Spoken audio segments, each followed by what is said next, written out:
Hello, Millings TV fan. This is Millie po. Kamusta po sila? Sana po nasa mabuti silang kalagayan. At tayo po ay busy today at tayo po ay may share ngayon. At ang ating items po ay yan po ang ating items at ating alamin. Ayan, ganyan po siya kahaba. Ang ating items po ay pinadala ni BM SAR store. At ang price po niya is 863. Nakalagay po dito is double pole drying rack reels. Metal clothes hanger na sampayan daw po. So, ganyan po ang ating item. Ganyan. Kita po ba nila? So, yan po ang ating items. At hindi pa po natin makikita kung ano ang nilalaman. So, ang ating items po is 863 at may free shipping po tayo na voucher.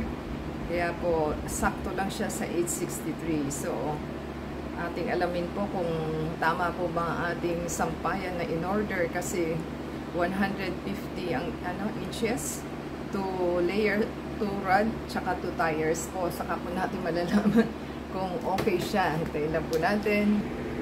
Ayan, atin pong buksan kung tama po ba ang ating items na matatanggap at hindi po mag-ano yung ating tawag nun, yung parang kulang yung ating items, parang ang liit po niya.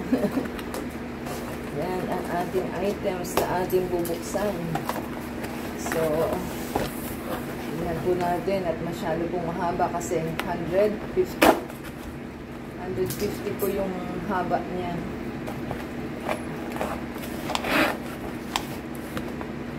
At hindi po natin nabuksan ng to the max.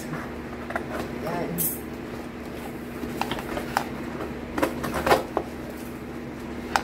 Hindi na po magbukas ha.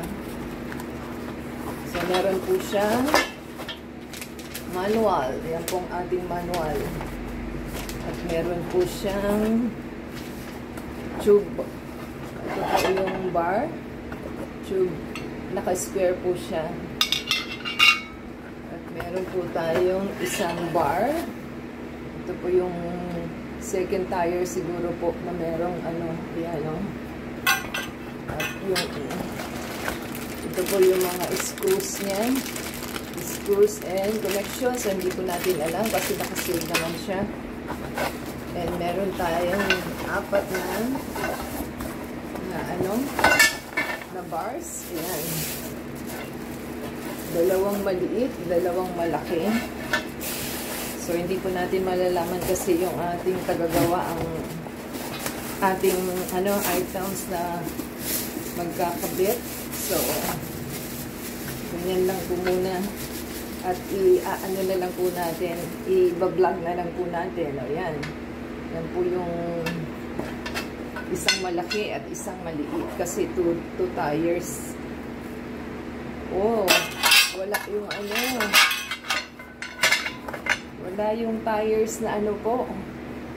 Tawag nun. Kulang po siya. Hindi po binigay yung Ay, nako. 2 tires po ito eh.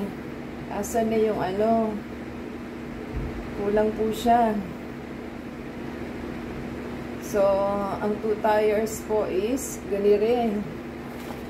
Kaya meron po tayong level ng ating paglalagyan. So, madaya ka seller. So, hindi po natin alam kung tama po ba ito.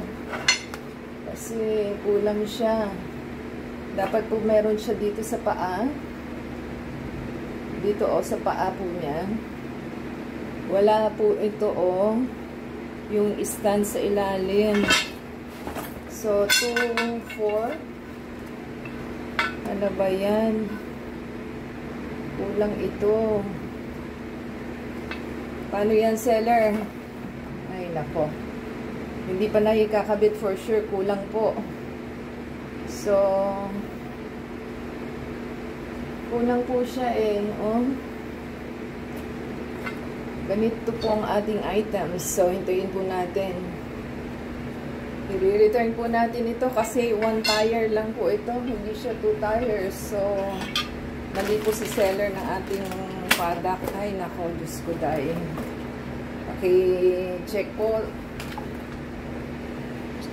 Seller, bago po nyo i-deliver kasi mahirap maghintay, di ba? Hintayin po natin. Ayan po ang ating items na mali. So, dito pa lang po is, single bar lang po ito eh. So, ang ating order po is 2 rod, 2 tires. So, mali po. Kaya pa, nagtataka pa lang ako sa box eh. Tinanong ko na nga yung delivery guy at mali po ito. So, di-deliver po natin pabalik. Ayan, ready to, po ito? For return. So, confirm po yung ating items na mali po talaga.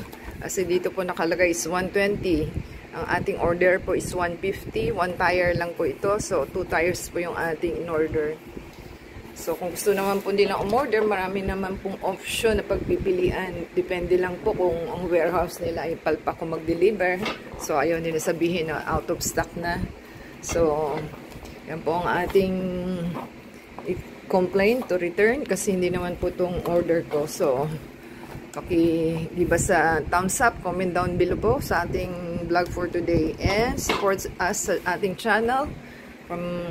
Play po nila ang ating video and us from beginning to end. And ada sa Facebook, Twitter, TikTok, and Instagram.